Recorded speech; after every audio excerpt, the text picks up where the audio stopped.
My stepson put lavender in my shower products and laughed when I broke out in rashes, and his father said I was making a big deal over nothing. When I tried to stand up for myself, he scoffed and said, "Don't act like you're some victim." I just looked at him. That was 2 months ago. Last night, he called me 34 times crying. When I married my husband, I was convinced I'd be a great stepmother to his 17-year-old son Jared. But then I met Jared, and the first words he ever said to me was that I was a washed-up homewrecker. This set the tone for our relationship. I wouldn't have even minded not being super close with him as long as he was cordial towards me. But he wasn't. Instead, he was verbally and even physically abusive. I've been called names by him, even racial names. He orders me around the house whenever he wants something, and fully expects me to run and get it like I'm his assistant. Just a few weeks ago, he said he wanted me to drive to a burger place and bring him back a meal, then clapped his hands at me like I was his butler. My husband thought it was the funniest thing on earth, even tossing me my keys. That's another huge problem I have. My husband enabling Jared no matter what. The racial names I get called are just jokes. Him ordering me around is him being a teenager. And when Jared flicks my temple or a slap on my behind, he's just being playful. This level of abuse and enabling has become too much, and I'm going to file for divorce. But not before I finish getting back at Jared. You see, there's one particular incident that caused everything. A few weeks ago, we were eating dinner when Jared started talking about being suspended from school for BS reasons. His dad asked him what these BS reasons were, and Jared said bullying a poorer kid. My jaw dropped. I asked if he actually bullied him, and Jared said, "Hell no, I don't even punch him or anything, I just make jokes about his clothes or whatever.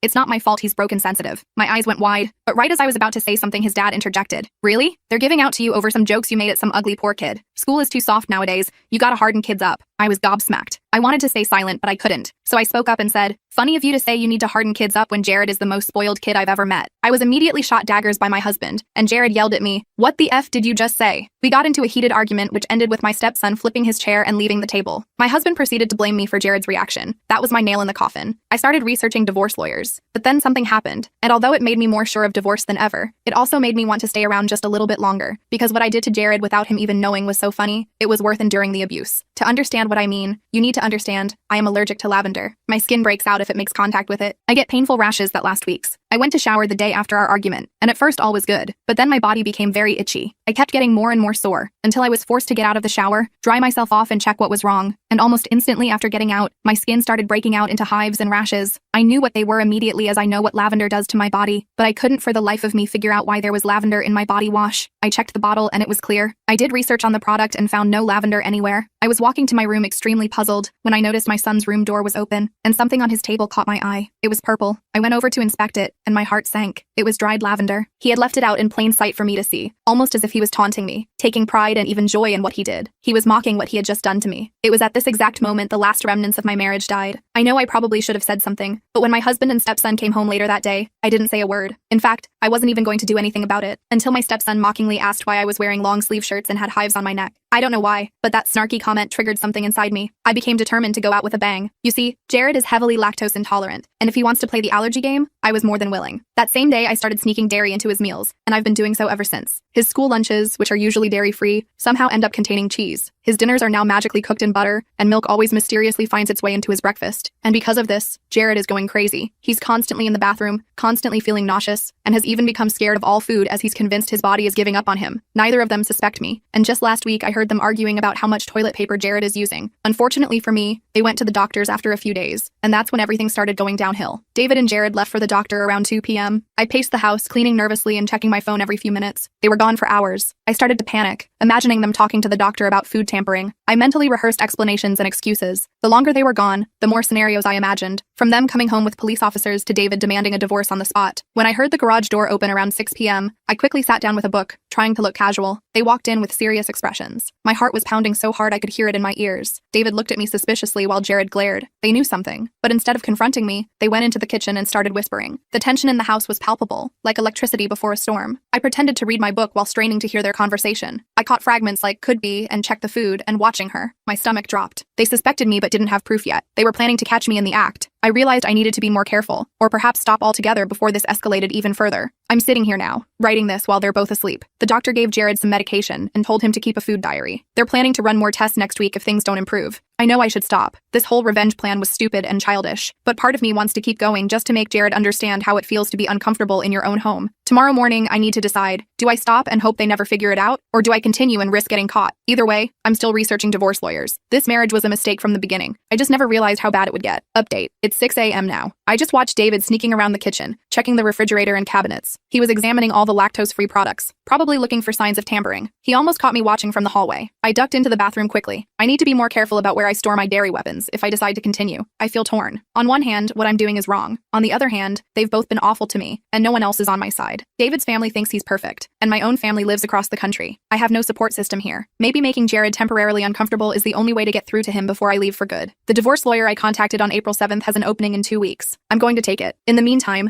I need to decide what to do about the dairy situation. Maybe I'll stop for a few days to make them think it was something else, then start again when they let their guard down. Or maybe I'll just focus on getting out of this toxic household as soon as possible. I never thought I'd be this person. I used to consider myself kind and forgiving. Now I'm sneaking dairy into a teenager's food for revenge. That's not who I want to be. But living with constant disrespect changes you. I'm not excusing my behavior. I know it's wrong. I'm just trying to survive until I can escape this nightmare marriage. I've just checked the kitchen again to make sure David isn't still lurking around. Coast is clear. It's scary how quickly I've turned into someone who sneaks around my own house. I never imagined being in this position when I said I do 2 years ago. But here we are, me hiding in the bathroom at 6 a.m., heart racing because my husband almost caught me spying on him while he was spying on me. What a mess. I decided to skip adding dairy to Jared's breakfast this morning. Better to lay low for a few days while they're suspicious. I made his usual avocado toast with his lactose-free cheese, being extra careful to use all the right products. Jared watched me like a hawk the entire time, hovering in the kitchen doorway. I could feel his eyes boring into my back as I prepared everything. Feeling any better today? I asked, trying to sound genuinely concerned. He just grunted and grabbed his plate, inspecting it carefully before taking a tiny test bite. When no immediate stomach pain followed, he seemed to relax slightly and took another bite. The distrust was obvious, though. He wasn't going to let his guard down anytime soon. David came in a few minutes later, kissing Jared on the head before completely ignoring me. They whispered something to each other that I couldn't hear. This silent treatment was new. Usually, David at least pretended everything was fine between us, even after our worst arguments. This cold shoulder approach felt different, more calculated. After they left, Jared to school and David to work, I searched the house to see if they'd set up any traps to catch me. I checked for hidden cameras or new security features on the refrigerator. Nothing obvious, but I couldn't shake the feeling that they were planning something. I even checked my phone for spy apps, paranoid that they might be monitoring my internet searches about divorce lawyers. That afternoon,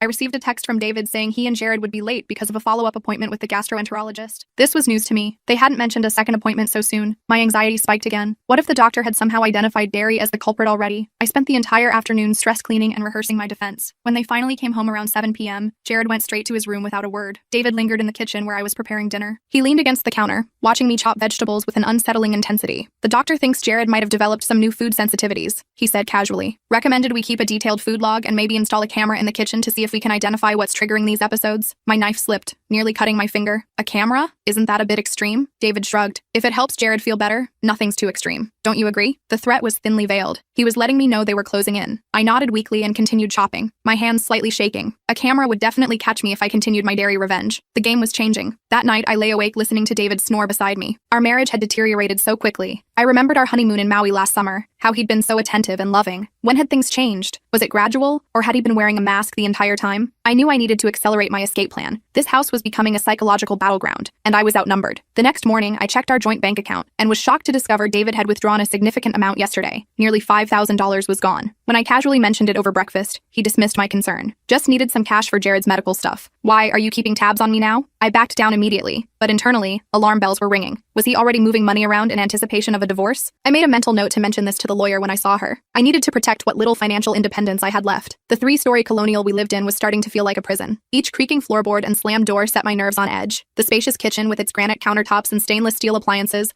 once my favorite room, now felt like contested territory where I was constantly being monitored. Even the master bedroom with its bay windows and attached bathroom no longer felt like a sanctuary, not when I had to lock my toiletries in a case for fear of tampering. The next few days followed a similar pattern. Jared's stomach issues mysteriously improved since I'd stopped adding dairy to his food. The suspicious looks continued, though. I frequently caught them whispering, only to stop abruptly when I entered the room. The tension was suffocating. On Thursday, April 12th, I came home from grocery shopping to find Jared rummaging through my personal toiletry items in our bathroom. He jumped when he saw me, quickly putting down my moisturizer. "What are you doing?" I asked, trying to keep my voice level. "Looking for aspirin," he mumbled, pushing past me into the hallway. I checked my products immediately, smelling each one for any added lavender or other potential allergens. Everything seemed normal, but his behavior sent a clear message. He was planning retaliation. That night, I moved all my essential toiletries to a locked case and brought it to work the next day, storing it in my desk drawer. Better safe than sorry. The weekend arrived with an unexpected development. David announced Saturday morning that his parents were coming for dinner. I hadn't seen Robert and Linda since Christmas, and they'd always been coldly polite at best. David hadn't mentioned they were visiting, which wasn't surprising given our current communication status. I spent the day cleaning and preparing dinner, anxiety building with each passing hour. When the doorbell rang at 6 p.m., I plastered on my best fake smile and opened the door. Robert and Linda stood there with fixed smiles that didn't reach their eyes. Behind them was an unfamiliar woman around 50 years old. "This is Dr. Karen Mills, Linda announced as they entered. She's a family friend and an excellent psychiatrist. We thought she could join us for dinner. My stomach dropped. This wasn't a casual family dinner. This was an intervention. They'd brought a psychiatrist to evaluate me without warning. I looked at David, who avoided my eyes, and Jared, who was smirking from the staircase. They'd planned this ambush together. Our formal dining room with its chandelier and dark wood table,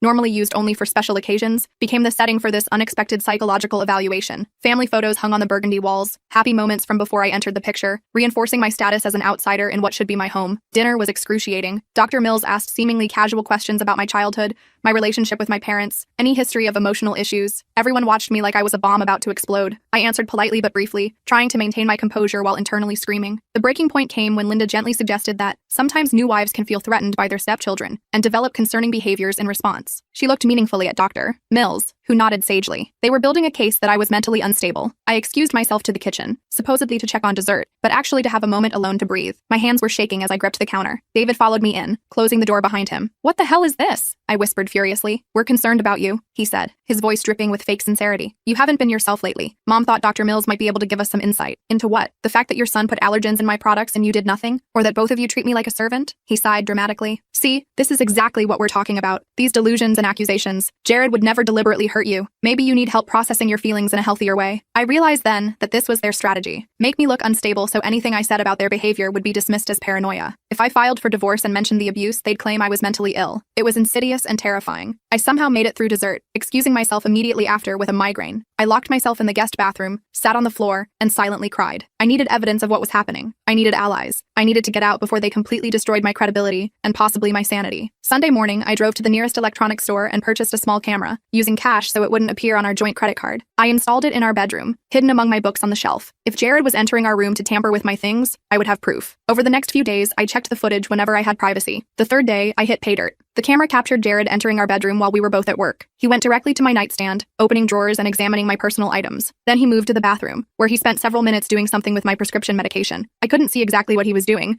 but he was clearly tampering with something. I immediately counted my pills and discovered that my anxiety medication was short by several tablets. This wasn't just petty revenge anymore. This was dangerous. Messing with prescription medication could have serious consequences. I secured the remaining pills in a small lockbox that I kept with me at all times. That same evening, I noticed something odd about my dinner. The sauce on my pasta had a slightly different texture than David's and Jared's portions. I pretended to eat while actually moving the food around my plate, then excused myself and dumped it in the bathroom trash, hiding the evidence under tissues. I couldn't prove they'd tampered with it, but I wasn't taking chances anymore. The next morning, I woke up to find multiple missed calls from friends and family. Confused, I checked social media and found my stomach dropping in horror. Someone had created a fake profile using my name and photos, and had spent the night posting increasingly erratic and concerning messages. The posts ranged from bizarre conspiracy theories to vague threats and troubling statements about my mental health. Several friends had messaged me directly, asking if I was okay. My mother had left 3 voicemails, her voice tense with worry. I immediately reported the fake account and sent messages explaining I'd been hacked, but the damage was already done. People had seen those posts and associated them with me. When I confronted David about it, showing him the fake profile, he looked concerned but suggested that maybe I had created it myself during a dissociative episode and didn't remember. The casual way he proposed this, as if it were a reasonable explanation, made me realize how far they were willing to go to discredit me. "I didn't create this," I said firmly, "and I think you know exactly who did." He sighed heavily. "See, this is exactly what my parents were concerned about. These paranoid accusations aren't healthy. Maybe we should call Dr. Mills and set up a proper appointment." I walked away rather than continue the conversation. It was clear reasoning with him was pointless. Instead, I drove to work and called the divorce lawyer from my office, moving my appointment up to the next day. I couldn't wait any longer. That night, Jared invited a friend over for dinner, something he'd never done before. The friend Thomas kept giving me strange looks throughout the meal. I caught him whispering to Jared several times, both of them glancing my way. After dinner, I overheard Thomas asking Jared, "Is she really as crazy as you said?" before they noticed me and quickly changed the subject. The realization that Jared was spreading rumors about me to his friends hit hard. This character assassination campaign was expanding beyond our household. I retreated to the bedroom early, documenting everything in a journal I kept hidden at work. The evidence was mounting, but I felt increasingly trapped and isolated. The meeting with the divorce lawyer the next day was both validating and terrifying. Jordan, a sharp-eyed woman in her 50s, listened to my story without judgment, asking clarifying questions and taking detailed notes. When I finished, she leaned forward with a serious expression. "What you're describing sounds like a coordinated campaign of emotional abuse and gaslighting," she said. "Unfortunately, it's not uncommon in high-conflict divorces. The good news is we can take steps to protect you. The bad news is that they've already laid groundwork to paint you as unstable, which complicates complicates things. She advised me to document everything, secure my finances as much as possible, and consider moving out sooner rather than later. She also suggested I see a therapist, not because I needed psychological help, but to establish a professional record of my mental stability, in case they tried to use that against me in court. As I left her office, I felt simultaneously lighter and heavier. I had a plan now, but the road ahead looked difficult and possibly dangerous. I needed to be extremely careful about my next steps. When I returned home that evening, I noticed my journal wasn't exactly where I'd left it in my desk drawer. I always placed it with the spine facing right, but now it was facing left. Someone had been looking through my things again. I was glad I'd started keeping my real journal at work and only had a decoy journal at home, filled with innocuous entries about daily activities and deliberately mild complaints about married life. The next day brought a new development. I received an email from Jared's school principal requesting a meeting with both parents regarding an ongoing situation. David hadn't mentioned anything about school problems, which wasn't surprising given our current communication level. I forwarded the email to him with a simple, "Did you know about this?" His reply came quickly, "Already handling it. Don't involve yourself." I ignored his directive and responded to the principal that I would attend. I suspected this might be related to Jared's bullying, and I wanted to hear directly what was happening. If David and Jared were trying to discredit me, I needed allies who could see their behavior firsthand. The meeting was scheduled for Friday afternoon. I arranged to leave work early, not telling David I planned to attend. When I arrived at the school office, I found David already there, looking surprised and annoyed to see me. The principal, Mr. Thompson, welcomed us both into his office where the guidance counselor, Ms. Rodriguez, was already waiting. "Thank you both for coming," Mr. Thompson began. "We're concerned about some ongoing behavioral issues with Jared. Despite his previous suspension, there have been additional reports of bullying, specifically targeting several students from lower-income backgrounds." David immediately went on the defensive, claiming Jared was being singled out unfairly. I remained silent, observing his automatic response of denial and deflection. Ms. Rodriguez pushed back gently, but firmly. "We have multiple witness statements, Mr. Sanders, and frankly, this pattern of behavior is escalating. The latest incident involved Jared posting altered photos of another student and making degrading comments about their family's financial situation." As they detailed more incidents, I noticed David becoming increasingly agitated. When Mr. Thompson mentioned the possibility of expulsion if the behavior continued, David started raising his voice, claiming the school was overreacting to normal teenage stuff. I finally spoke up. "I apologize for my husband's response. We take this very seriously and will ensure Jared understands the consequences of his actions." David shot me a venomous look, but I continued. "Could you provide us with specific recommendations for addressing this behavior at home?" The meeting continued for another 30 minutes, with the principal and counselor outlining expectations and consequences. Throughout it all, David alternated between defensive posturing and seething silence. When we left the office, he waited until we reached the parking lot before exploding. "How dare you undermine me like that? This is my son, not yours. You have no right to speak for our family. Bullying isn't normal teenage stuff, David. It's harmful and indicates deeper issues that need addressing." He got in my face, pointing his finger inches from my nose. "You don't know the first thing about raising boys. Stay in your lane and out of my parenting. Your parenting is creating a person who thinks it's okay to hurt others," I replied, keeping my voice steady despite my racing heart. "Just like you've taught him it's okay to hurt me." His face contorted with rage,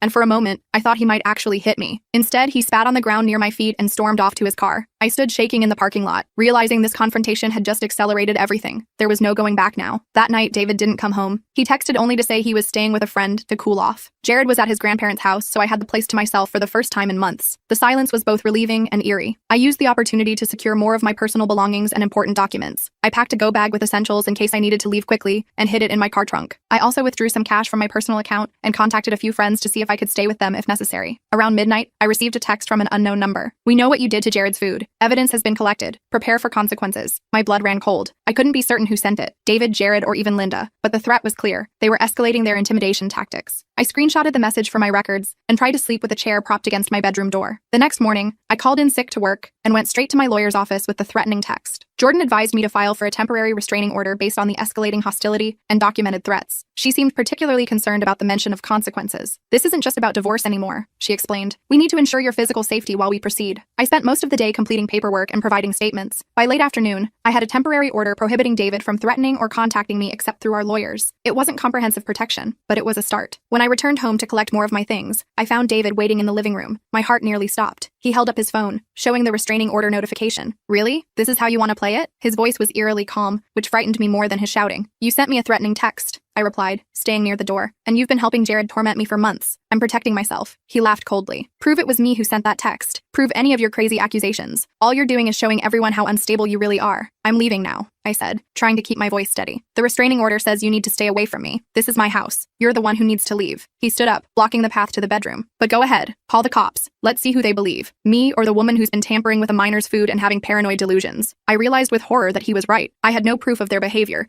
but they had manufactured evidence against me. If I called the police now, it could backfire terribly. I backed slowly toward the door. "I'll have my lawyer contact yours about retrieving my belongings," I said, then turned and fled to my car, hands shaking so badly I could barely get the key in the ignition. I drove drove straight to my friend Taylor's apartment, where she'd agreed I could stay temporarily. As I explained the situation, her expression grew increasingly concerned. She'd met David and Jared several times and had always commented on how charming they both were. Now she was seeing the other side of them for the first time. They seemed so normal, she said, helping me bring in my small bag of belongings. David was always bragging about what a great father he was. They're both excellent at maintaining their public image, I replied. That's what makes this so difficult. No one sees what happens behind closed doors. That night, I received multiple texts from mutual friends asking if I was doing okay and mentioning they were concerned about my mental health. One even referred to my erratic behavior at the school meeting. It was clear David was spreading his narrative widely and effectively. My social support network was being systematically poisoned against me. The next day, I discovered my work email had been flooded with messages from a wellness center specializing in mental health crises, confirming my appointment that someone had scheduled on my behalf. My boss called me into her office, looking uncomfortable. "We received a concerning call from your husband," she began carefully. "He mentioned you've been experiencing some difficulties lately and might need time off for treatment." I took a deep breath and decided complete honesty was my only option. I explained the situation, the abusive household, the gaslighting campaign,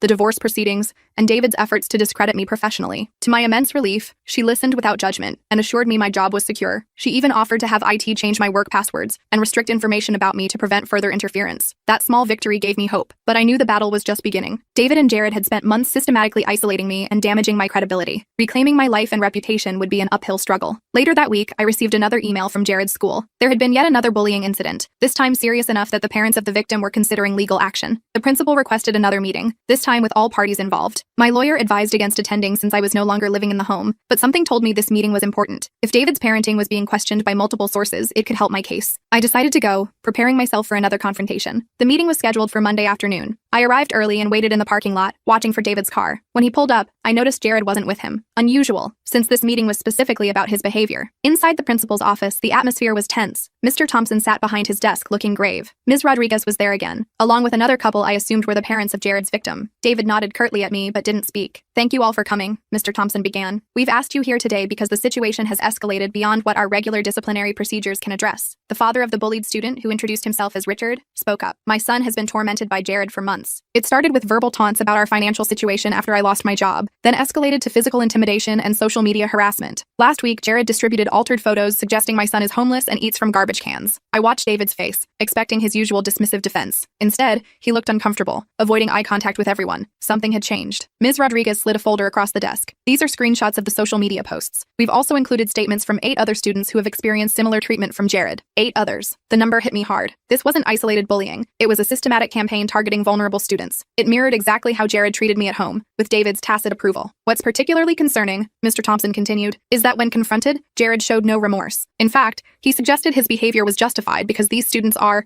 in his words, losers who need to learn their place." Richard's wife, who had been silent until now, spoke up. "Our son has developed anxiety so severe he can't sleep. He's afraid to come to school. No child should live in fear like this." David finally spoke, his voice lacking its usual confidence. "I understand your concerns. I've spoken with Jared about this behavior before." "Have you?" I interrupted, unable to contain myself. "Because at home, you've consistently reinforced that this type of behavior is acceptable. You've called it normal and said other kids need to harden up." The room fell silent. David glared at me while the others looked between us, sensing the deeper conflict. Mr. Thompson cleared his throat. "In light of this pattern of behavior and Jared's unwillingness to acknowledge its impact, the school board has decided on expulsion. This decision is final." David's face flushed with anger. "You can't do that. He's in his senior year." "We can and have," Mr. Thompson replied firmly. "The safety of our student body is our priority. Jared will need to complete his education elsewhere." As the meeting continued, arrangements were discussed for Jared's academic transition. Throughout it all, I observed David's growing agitation. The carefully constructed image of his perfect family life was crumbling, and he clearly blamed me for it. When the meeting ended, David cornered me in the hallway, keeping his voice low but intense. "You've ruined everything. Are you happy now? First you try to poison my son, then you get him expelled. This ends now." Before I could respond, Richard approached us, having overheard David's comment. "Excuse me, but your son ruined my child's sense of safety and self-worth. If anyone's responsible for his expulsion, it's Jared himself." He turned to me. "Thank you for speaking up in there. It's clear this behavior has been enabled for too long." David stormed off, leaving me with Richard and his wife. They asked about my situation, sensing the obvious tension. I shared a simplified version of recent events, and they exchanged knowing glances. "We've been documenting everything for a potential lawsuit," Richard explained. "If you need support for your divorce proceedings, we'd be willing to provide statements about what we've observed of their behavior." I nearly cried at this unexpected allyship. After feeling isolated and disbelieved for so long, having someone validate my experience was overwhelming. We exchanged contact information before parting ways. As I drove back to Taylor's apartment, I reflected on how dramatically things had shifted in just a few weeks. From secretly adding dairy to Jared's food in a petty revenge scheme, I now found myself in the midst of legal proceedings with unexpected allies emerging. The situation had escalated beyond anything I could have anticipated. That night, I received a voicemail from Linda, David's mother. Her voice sounded different, less confident, more hesitant. We need to talk," Some things have come to light that, well, Robert and I are concerned. Please call me back when you can. I played the message for Taylor, unsure whether to trust this apparent olive branch. It could easily be another trap. Call her back, but be careful what you say, Taylor advised. Record the conversation if you can. I followed her suggestion, enabling call recording before returning Linda's call. She answered on the first ring. Thank you for calling back, she began, her usually crisp voice sounding tired. Robert and I have been doing some thinking since the expulsion. We've also spoken with Richard and Ann Clark, the parents from the meeting. They shared some concerns that match things you've mentioned before. I remained silent, waiting for her to continue. We found something in Jared's room at our house, she said hesitantly. I was cleaning and discovered a journal where he's written some disturbing things about the bullying, about you, about plans for what he calls revenge. Robert thinks we should show it to you. My guard immediately went up. This sudden change of heart seemed suspicious after months of them treating me like I was the problem. Why the change of perspective? I asked cautiously. Linda sighed. The Clarks described behavior we've actually witnessed ourselves but dismissed. And the journal entries, they're genuinely concerning. I'm starting to think we may have been supporting the wrong narrative. We arranged to meet the following day at a public cafe. I informed my lawyer about the meeting,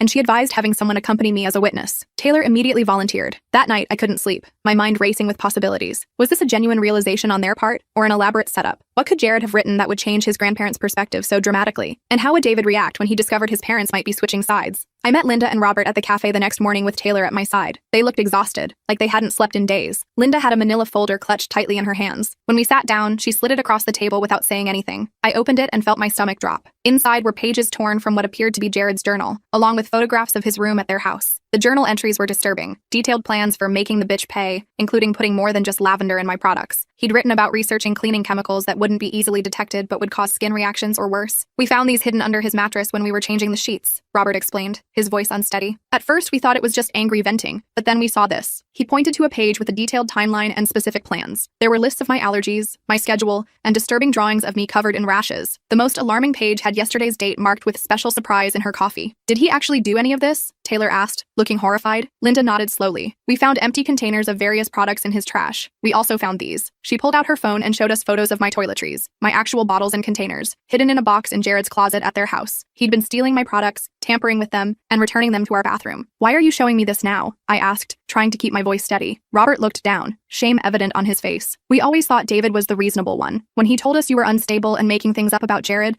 we believed him because he's our son. But after the school meeting and talking to those other parents, we started noticing things, Linda continued. The way Jared talks about people, the way David dismisses serious concerns, then finding these, she gestured to the journal pages. We couldn't ignore it anymore. I felt a complex mix of validation and horror. Finally, someone believed me, but the evidence was far more disturbing than even I had imagined. This wasn't just bullying or petty revenge. These were potentially dangerous plans. Have you shown these to David? I asked. They exchanged uncomfortable glances. We tried, Robert admitted. He said Jared is just processing his anger in a healthy way, and that we're overreacting. He accused us of taking your side against family. That sounded exactly like David. In his world, any criticism was a betrayal, and loyalty meant enabling bad behavior. We're worried, Linda said quietly. Not just for you, but for Jared too. This level of anger and calculation isn't normal. He needs help, not encouragement. I thanked them for coming forward and asked to keep the copies of the journal pages. They agreed and also offered to speak to my lawyer if needed. As we parted ways, Linda hugged me awkwardly, our first genuine interaction since I'd met her. Taylor and I drove straight to my lawyer's office with the new evidence. Jordan examined everything carefully, her expression growing increasingly concerned. This changes everything, she said finally. These aren't just the angry scribblings of a teenager. There's clear intent to cause harm here. She looked up at me. We need to file for an emergency protection order against both Jared and David immediately. I spent the next 3 hours giving statements and filing paperwork. By late afternoon,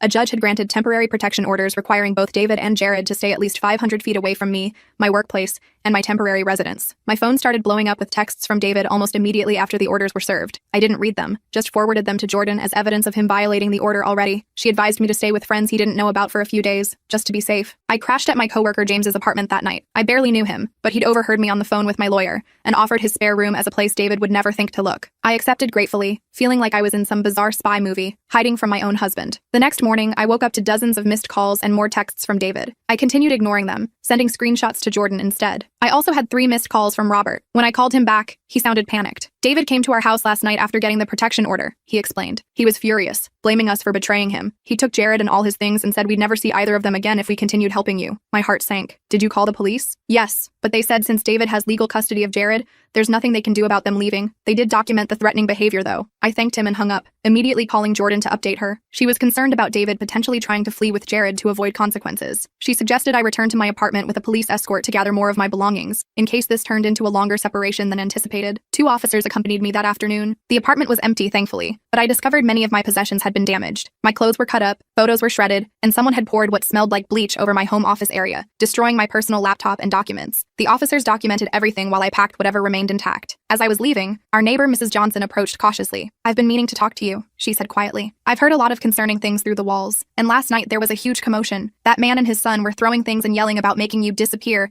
if you continued with the legal case." I asked if she'd be willing to make a statement, and she agreed immediately. She'd apparently been documenting disturbances for months, including dates and times. Another unexpected ally emerged from a situation I thought I was facing alone. Over the next week, more evidence accumulated. 3 of Jared's former friends, including Thomas, came forward with text messages where Jared had explicitly discussed plans to teach me a lesson for disrespecting him and his dad. The texts included references to putting chemicals in my food and toiletries that would make me really sick, but looked like she's just crazy. Jordan filed for an emergency hearing based on the mounting evidence and witness statements. The judge scheduled it for the following Monday. David was required to appear with Jared, and the court would determine whether the temporary protection orders should be made permanent. The weekend before the hearing was agonizing. I stayed at a hotel under a different name, jumping at every noise and checking the locks repeatedly. Jordan had advised me to be especially cautious since David hadn't been seen at work or their apartment for several days. Monday morning arrived with a strange sense of both dread and relief. This would finally come to a head, one way or another. I arrived at the courthouse with Jordan and Taylor, both providing moral support. Robert and Linda were already there, looking nervous but determined. When David and Jared finally appeared with their lawyer, I felt physically ill. David looked surprisingly put together and calm, while Jared had clearly been coached to appear innocent and victimized. They both wore suits and subdued expressions, the picture of respectability. The hearing began with Jordan presenting our evidence, the journal entries, witness statements, the documented pattern of abuse and retaliation. David's lawyer tried to paint me as a vindictive, unstable woman who had been abusing Jared by tampering with his food. He even had medical records showing Jared's lactose intolerance episodes. I hadn't expected them to actually prove the dairy incidents, and my stomach dropped. Jordan had warned me this might come up and had prepared accordingly. When it was her turn to respond,